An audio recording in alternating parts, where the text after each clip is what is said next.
ನನ್ನ ಕ್ಷಮಿಸ್ಬಿಡಿ ಸರ್. ನಾನು ಬರೋದು 5 ನಿಮಿಷ ತಡ ಆಗಿದ್ರು ನಿಮಗೆ ಕೆಟ್ಟ ಹೆಸರು ಬರ್ತಾ ಇತ್ತು ಸರ್. ಹೇಳಪ್ಪ. ಸ್ಯಾಂಡಲ್ವುಡ್ ನ ಅಂದಿನ ಆ ಚಾಕ್ಲೇಟ್ ಹೀರೋ ಇಂದು 4 ಹೆಜ್ಜೆ ನಡೆಯಲು ಕೂಡ ಬೇರೆಯವರ ಕೈ ಹಿಡಿಯಬೇಕಾದ ಸ್ಥಿತಿಗೆ ಬಂದಿದ್ದಾರೆ. ಕೊಡಗಿನ ಆಸ್ತಿ ಪಾಸ್ತಿ, ಕೋಟಿ ಕೋಟಿ ಬ್ಯಾಂಕ್ ಬ್ಯಾಲೆನ್ಸ್ ಎಲ್ಲವೂ ಕೂಡ ಮಾಯವಾಗಿದ್ದು ಎಲ್ಲಿ? ಜೈ ಜಗದೀಶ್ ಅವರು ನಂಬಿದ ಸಿನಿಮಾ ರಂಗವೇ ಅವರನ್ನ ಕೈ ಬಿಟ್ಟಿತ, ಅಥವಾ ಹಣದ ವಿವಾದಗಳೇ ಇವರನ್ನ ಈ ಕರುಣಾಜನಕ ಸ್ಥಿತಿಗೆ ತಳ್ಳಿತ? ಇವರು ಪ್ರೊಡ್ಯೂಸರ್ ಆಗಿದ್ದಾಗ ಕಲಾವಿದರಿಗೆ ಹಣ ಕೊಡಲಿಲ್ಲ ಎಂಬ ವಿವಾದಗಳು ಇವರನ್ನ ಈ ಸುಳಿಗೆ ಸಿಲುಕಿಸಿತ. ಇವತ್ತು ಈ ಹಿರಿಯ ನಟನ ಬದುಕಿನ ಆ ಕರಾಳ ಸತ್ಯಗಳನ್ನು ಕೇಳಿದ್ರೆ ನೀವು ದಂಗಾಗ್ತೀರಾ. ಬಯಸದ ಬಳಿ ಬಂದೆ, ಬಯಕೆಯ ಸಿರಿ ತಂದೆ. ಹಾಯ್ ಫ್ರೆಂಡ್ಸ್, ಸ್ನೇಹಿತರೆ, ಇವತ್ತು ಮಾತನಾಡ್ತಿರೋದು ಸ್ಯಾಂಡಲ್ವುಡ್ ನ ಎವರ್ ಗ್ರೀನ್ ಹ್ಯಾಂಡ್ಸಮ್ ಹಂಕ್ ಜೈ ಜಗದೀಶ್ ಅವರ ಬಗ್ಗೆ. ಕೊಡಗಿನ ಸೋಮಾರ್ಪೇಟೆಯ ಮಲೆನಾಡಿನ ಮಣ್ಣಿನಿಂದ ಬರಿಗೈಲಿ ಬೆಂಗಳೂರಿಗೆ ಬಂದ ಈ ಗಂಡುಗಲಿ ಚಿತ್ರರಂಗದಲ್ಲಿ ಸಿಂಹದಂತೆ ಮೆರೆದವರು.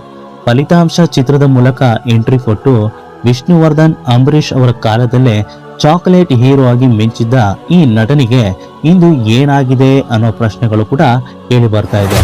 ನಟನೆಯಲ್ಲಿ ಗಳಿಸಿದ ಹೆಸರು, ಪ್ರಖ್ಯಾತಿ ಮತ್ತು ಕೋಟಿ ಕೋಟಿ ಹಣವನ್ನ ಸಿನಿಮಾ ನಿರ್ಮಾಣಕ್ಕೆ ಸುರಿದು ಇಂದು ಕೈ ಸುಟ್ಟಿಕೊಂಡಿದ್ರ. ಅಂದು ವೈಭವದ ಜೀವನ ನಡೆಸುತ್ತಿದ್ದ ಈ ಸ್ಟಾರ್ ನಟ ಇಂದು ಬೇರೆಯವರ ಸಹಾಯವಿಲ್ಲದೆ 4 ಹೆಜ್ಜೆ ನಡೆಯಲು ಕೂಡ ಸಾಧ್ಯವಾಗದ ಸ್ಥಿತಿಗೆ ತಲುಪಿದ್ದು ಹೇಗೆ? ಗಾಂಧಿನಗರದ ಹಾದಿ ಬೀದಿಯಲ್ಲಿ ಕೇಳಿ ಬರುತ್ತಿರುವ ಆ ಆರ್ಥಿಕ ವಿವಾದಗಳು ಮತ್ತು ಇವರ ಜೀವನದ 7 ಬೀಳುಗಳ ಅಸಲಿ ಕಥೆಯೇನು ಅನ್ನೋದನ್ನ ಇವತ್ತಿನ ವಿಡಿಯೋದಲ್ಲಿ ಡೀಟೇಲ್ ಆಗಿ ನೋಡೋಣ. ಸೊ ಸ್ನೇಹಿತರೆ, ವಿಡಿಯೋ ಅಂತೂ ತುಂಬಾ ಇಂಟ್ರೆಸ್ಟಿಂಗ್ ಆಗಿರ್ತದೆ. ವಿಡಿಯೋನ ಮಿಸ್ ಮಾಡದೆ ಅಥವಾ ಸ್ಕಿಪ್ ಮಾಡದೆ ಕೊನೆ ತನಕ ನೋಡಿ. ಹಾಗೆ ನಿಮಗೇನಾದ್ರೂ ಈ ಚಾಕ್ಲೇಟ್ ಹೀರೋ ಜೈ ಜಗದೀಶ್ ಅವರ ಸಿನಿಮಾ ಹಾಗೆ ಯಾವ ಸಿನಿಮಾ ನಿಮಗೆ ತುಂಬಾ ಇಡಿಸಿತು ಅನ್ನೋದನ್ನ ನಮ್ಮ ಕಾಮೆಂಟ್ ಬಾಕ್ಸ್ ಅಲ್ಲಿ ತಿಳಿಸಿ. ಹಾಗಾದ್ರೆ ಬನ್ನಿ ಈ ಟಾಪಿಕ್ ನ ಆಳಕ್ಕೆ ಹೋಗೋಣ. ಈ ಬಂಧನ ಸ್ನೇಹಿತರೆ, ನಟನಾಗಿ ಜೈ ಜಗದೀಶ್ ಅವರು ಸಕ್ಸಸ್ ಕಂಡ್ರು ಅವರ ಜೀವನದಲ್ಲಿ ಅಸಲಿ ಆಟ ಶುರುವಾಗಿದ್ದೆ ಅವರು ನಿರ್ಮಾಪಕ ಎಂಬ ಪಟ್ಟ ಹೊತ್ತಾಗ. ಹೌದು ಸ್ನೇಹಿತರೆ, ಒಬ್ಬ ಕಲಾವಿದನಿಗೆ ತಾನು ಬೆಳೆದ ಚಿತ್ರರಂಗದಲ್ಲಿ ಸಿನಿಮಾ ನಿರ್ಮಾಣ ಮಾಡಬೇಕು ಎನ್ನುವ ಆಸೆ ಇರುವುದು ಸಹಜ. ಅದರಂತೆ ಜೈ ಜಗದೀಶ್ ಅವರು ರಾಜೇಂದ್ರ ಸಿಂಗ್ ಬಾಬು ಅವರ ಜೊತೆ ಸೇರಿ ಸಾಹಸಕ್ಕೆ ಕೈ ಹಾಕಿದ್ರು. ಆರಂಭದಲ್ಲಿ ಅವರು ನಿರ್ಮಿಸಿದ ಕುರಿಗಳು ಸಾರ್ ಕುರಿಗಳು ಮತ್ತು ಕೋತಿಗಳು ಸಾರ್ ಕೋತಿಗಳು ಚಿತ್ರಗಳು ಬಾಕ್ಸ್ ಆಫೀಸ್ನಲ್ಲಿ ಹಣದ ಮಳೆ ಸುರಿದವು. ಈ ಚಿತ್ರಗಳ ಸಕ್ಸಸ್ ನೋಡಿದ ಜೈ ಜಗದೀಶ್ ಅವರಿಗೆ ತಾವು ಹಾಕಿದ ಲೆಕ್ಕಾಚಾರ ಸರಿಯಾಗಿದೆ ಎಂಬ ಆತ್ಮವಿಶ್ವಾಸ ಮೂಡಿತು.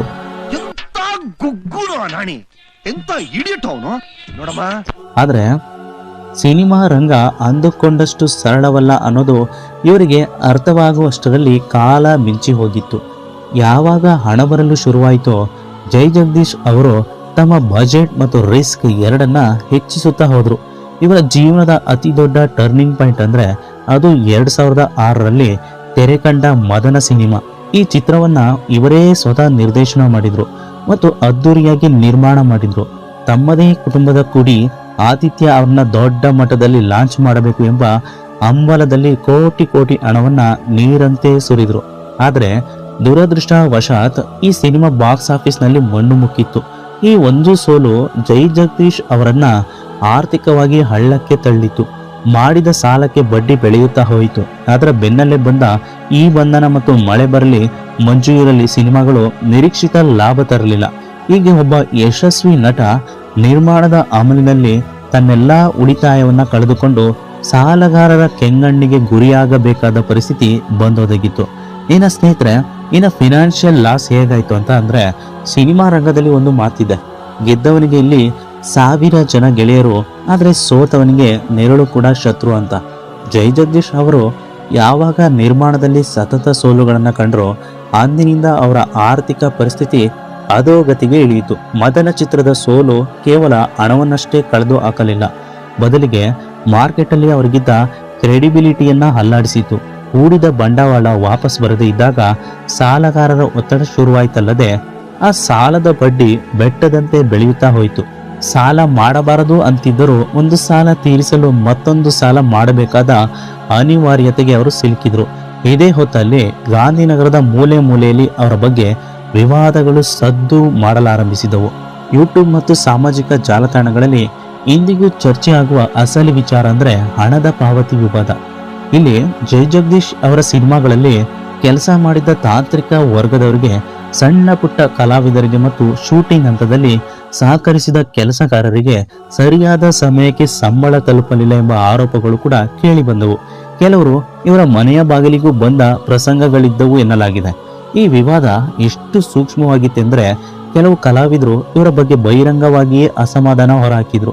ಕೋಟಿ ಕೋಟಿ ಆಸ್ತಿ ಇದೆ, ಕೊಡಗಿನಲ್ಲಿ ದೊಡ್ಡ ತೋಟ ಇದೆ, ಆದರೂ ಕೆಲಸ ಮಾಡಿದವರಿಗೆ ಹಣ ನೀಡುತ್ತಿಲ್ಲ ಎಂಬ ಗಾಸಿಪ್ಗಳು ಕಾಳ್ಗಿಚ್ಚಿನಂತೆ ಹಬ್ಬಿದ್ದವು. ಆದ್ರೆ ಬಯಸದ ಬಳಿ ಬಂದೆ, ಬಯಕೆಯ ಸಿರಿ ತಂದೆ.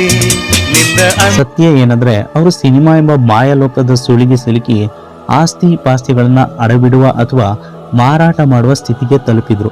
ಹಣವಿದ್ದು ಕೊಡಲಿಲ್ಲ ಎನ್ನುವುದಕ್ಕಿಂತ ಕೊಡಲು ಹಣವೇ ಇಲ್ಲದಷ್ಟು ಆರ್ಥಿಕವಾಗಿ ಅವರು ಕುಗ್ಗಿ ಹೋಗಿದ್ದರು ಎನ್ನುವುದು ಗಾಂಧಿನಗರದ ಕೈ ಸತ್ಯ. ಜೈ ಜಗದೀಶ್ ಅವರ ಜೀವನದಲ್ಲಿ ಆರ್ಥಿಕ ಸಂಕಷ್ಟಗಳು ಒಂದು ಕಡೆ ಆದ್ರೆ ಅವರ ಆರೋಗ್ಯದ ಸ್ಥಿತಿ ಇನ್ನೊಂದು ಅಭಿಮಾನಿಗಳ ಕಣ್ಣಲ್ಲಿ ನೀರು ತರಿಸುವಂತಿದೆ. ಒಂದು ಕಾಲದಲ್ಲಿ ಸಿನಿಮಾ ರಂಗದ ಶಕ್ತಿಶಾಲಿ ವ್ಯಕ್ತಿಯಾಗಿ ಆಳು ಕಾಳುಗಳ ಜೊತೆ ವೈಭವದಿಂದ ಮೆರೆದ ಈ ನಟ ಇಂದು 4 ಹೆಜ್ಜೆ ನಡೆಯಲು ಕೂಡ ಪರದಾಡುತ್ತಿರುವುದು ನಿಜಕ್ಕೂ ವೀದಿಯ ಕ್ರೂರ ಆಟ. ಇತ್ತೀಚಿನ ಚಿತ್ರರಂಗದ ಕಾರ್ಯಕ್ರಮಗಳಲ್ಲಿ ಅಥವಾ ಸಾರ್ವಜನಿಕ ವೇದಿಕೆಗಳಲ್ಲಿ ಜೈ ಜಗದೀಶ್ ಅವರನ್ನ ನೋಡಿದವರಿಗೆ ಎಲ್ಲೋ ಒಂದು ಕಡೆ ಸಂಕಟವಾಗುತ್ತದೆ. ಏಕೆಂದ್ರೆ ಅವರು ನಡೆಯುವಾಗ ಅವರ ಪತ್ನಿ ವಿಜಯಲಕ್ಷ್ಮಿ ಸಿಂಗ್ ಅವರನ್ನ ಅಥವಾ ಮಗಳನ್ನ ಗಟ್ಟಿಯಾಗಿ ಹಿಡಿದುಕೊಂಡೇ ಬರಬೇಕು. ಅವರ ಕಾಲಿನ ನರಗಳು ಸಂಪೂರ್ಣವಾಗಿ ಶಕ್ತಿ ಕಳೆದುಕೊಂಡಂತೆ ಕಾಣುತ್ತಿವೆ. ವಯೋಸಹಜ ಕಾಯಿಲೆಗಳ ಜೊತೆಗೆ ಈ ಹಿಂದೆ ಅವರಿಗೆ ಸಂಭವಿಸಿದ ಲಘು ಹೃದಯಾಘಾತ ಮತ್ತು ತೀವ್ರವಾದ ಮಾನಸಿಕ ಒತ್ತಡ ಅವರ ಶರೀರವನ್ನ ಹೈರಾಣಾಗಿಸಿವೆ. ಇನ್ನು ಇವರ ಈ ಆರೋಗ್ಯದ ಕುಸಿತದ ಬಗ್ಗೆ ಸೋಷಿಯಲ್ ಮೀಡಿಯಾದಲ್ಲಿ ಸಾಕಷ್ಟು ಚರ್ಚೆಗಳು ನಡೆಯುತ್ತಿವೆ. ಕೆಲವರು ಅತಿಯಾದ ಮದ್ಯಪಾನದ ಹಳೆಯ ಅಭ್ಯಾಸದಿಂದ ಹೀಗಾಗಿದೆ ಎಂದು ಟೀಕಿಸಿದರೆ, ಇನ್ನು ಕೆಲವರು ಸಾಲದ ಸುಳಿ ಮತ್ತು ಸಿನಿಮಾಗಳ ಸೋಲಿನಿಂದ ಉಂಟಾದ ಮಾನಸಿಕ ಕುಸಿತವೇ ಅವರ ದೈಹಿಕ ಆರೋಗ್ಯವನ್ನ ಹದಗೆಡಿಸಿದೆ ಎಂದು ಮರುಕಪಡುತ್ತಿದ್ದಾರೆ. ಸತ್ಯ ಏನಂದ್ರೆ ಕೊಡಗಿನ ಬೆಟ್ಟದಂತೆ ಗಟ್ಟಿಯಾಗಿದ್ದ ಮನುಷ್ಯ ಇಂದು ಸಂಪೂರ್ಣವಾಗಿ ಪರಾವಲಂಬಿಯಾಗಿದ್ದಾರೆ. ಅವರ ಚಲನವಲನದಲ್ಲಿ ಮೊದಲಿನ ಆ ಗತ್ತು ಇಲ್ಲ, ಮಾತುಗಳಲ್ಲಿ ಆ ಹಳೆಯ ಕದರಿಲ್ಲ. ತಾನು ನಂಬಿದ ಸಿನಿಮಾ ರಂಗವೇ ತನ್ನನ್ನ ಈ ಸ್ಥಿತಿಗೆ ತಂದಿತಾ ಎಂಬ ನೋವು ಅವರ ಕಣ್ಣುಗಳಲ್ಲಿ ಎದ್ದು ಕಾಣುತ್ತದೆ. ವೈಯಕ್ತಿಕವಾಗಿ ಎಷ್ಟೇ ವಿವಾದಗಳಿದ್ರೂ ಒಬ್ಬ ಹಿರಿಯ ನಟನಿಗೆ ಬಂದಿರುವ ಈ ಸ್ಥಿತಿ ಮಾತ್ರ ನೋಡುವವರಿಗೆ ದಿಗಿಲು ಹುಟ್ಟಿಸುವಂತಿದೆ. ಈ ಅಸಹಾಯಕತೆಯ ನಡುವೆಯೂ ಜೈ ಜಗದೀಶ್ ಅವರು ನಟನೆ ಮತ್ತು ಚಿತ್ರರಂಗದ ಮೇಲಿನ ವ್ಯಾಮೋಹ ಬಿಟ್ಟಿಲ್ಲ. ನರಗಳ ದೌರ್ಬಲ್ಯ ಮತ್ತು ದೈಹಿಕ ಅಶಕ್ತತೆಯ ನಡುವೆಯೂ ಸಿಕ್ಕ ಪಾತ್ರಗಳಲ್ಲಿ ನಟಿಸುತ್ತಾ ಸಕ್ರಿಯರಾಗಿರಲು ಪ್ರಯತ್ನಿಸುತ್ತಾ ಇದ್ದಾರೆ. ಮನೆಯವರ ಭದ್ರವಾದ ಬೆಂಬಲ ಇವರಿಗಿದೆ ಎನ್ನುವುದು ಸಮಾಧಾನದ ಸಂಗತಿಯಾದರೂ ಹಣ ಮತ್ತು ಯಶಸ್ಸು ಮನುಷ್ಯನ ಜೊತೆಗೆ ಶಾಶ್ವತವಾಗಿ ಇರುವುದಿಲ್ಲ ಎನ್ನುವುದಕ್ಕೆ ಇವರ ಪ್ರಸ್ತುತ ಸ್ಥಿತಿಯೇ ದೊಡ್ಡ ಸಾಕ್ಷಿ. ತಮ್ಮ ಆರ್ಥಿಕ ಹಿನ್ನಡೆ ಮತ್ತು ಅನಾರೋಗ್ಯದ ಬಗ್ಗೆ ಅವರು ಎಲ್ಲೂ ಬಹಿರಂಗವಾಗಿ ಅಳಲು ತೋಡಿಕೊಂಡಿಲ್ಲದಿದ್ದರೂ ಅವರ ನಡೆದಾಡುವ ಶೈಲಿ ಮತ್ತು ಬಾಡಿದ ಮುಖ ಎಲ್ಲವನ್ನ ಹೇಳುತ್ತಿದೆ. ಸ್ಯಾಂಡಲ್ವುಡ್ನ ಈ ಹಿರಿಯ ಚೇತನ ಮತ್ತೆ ಹಳೆಯ ಹುಮ್ಮಸ್ಸಿನಿಂದ ಎದ್ದು ಬರಲಿ ಅನ್ನೋದೇ ಈಗ ಅವರ ಅಭಿಮಾನಿಗಳ ಪ್ರಾರ್ಥನೆ. ಸ್ನೇಹಿತರೆ, ಜೈ ಜಗದೀಶ್ ಅವರ ಈ ಜೀವನದ ಪಯಣ ನಮಗೆ ಒಂದು ದೊಡ್ಡ ಪಾಠ ಅಂತ ಹೇಳ್ಬೋದು. ಕೊಡಗಿನ ಮಣ್ಣಿನಿಂದ ಬಂದು ಸ್ಯಾಂಡಲ್ವುಡ್ನಲ್ಲಿ ಸಾಮ್ರಾಜ್ಯ ಕಟ್ಟಿದ ಒಬ್ಬ ನಟ ಸಿನಿಮಾ ನಿರ್ಮಾಣ ಎಂಬ ಜೂಜಿನಲ್ಲಿ ಎಲ್ಲವನ್ನ ಕಳೆದುಕೊಂಡು ಇಂದು ದೈಹಿಕವಾಗಿ ಆಸಕ್ತರಾಗಿ ನಿಂತಿರೋದು ನೋಡಿದ್ರೆ ಅತೀವ ಬೇಸರವಾಗುತ್ತೆ. ಹಣ, ಹೆಸರು, ಅಂತಸ್ತು ಇವ್ಯಾವುದು ಶಾಶ್ವತವಲ್ಲ. ಸಮಯ ಕೈಕೊಟ್ಟರೆ ಎಂತಹ ವೀರನು ಅಸಹಾಯಕನಾಗ್ತಾನೆ ಅನ್ನೋದಕ್ಕೆ ಇವರೇ ಸಾಕ್ಷಿ. ಚಿತ್ರರಂಗದಲ್ಲಿ ಅವರ ಮೇಲೆ ಎಷ್ಟೇ ಆರೋಪಗಳಿರಲಿ ಅಥವಾ ಹಣಕಾಸಿನ ವಿವಾದಗಳಿರಲಿ, ಒಬ್ಬ ಕಲಾವಿದನಾಗಿ ಅವರು ನಮಗೆ ನೀಡಿದ ಮನರಂಜನೆಯನ್ನು ನಾವು ಮರೆಯುವಂತಿಲ್ಲ.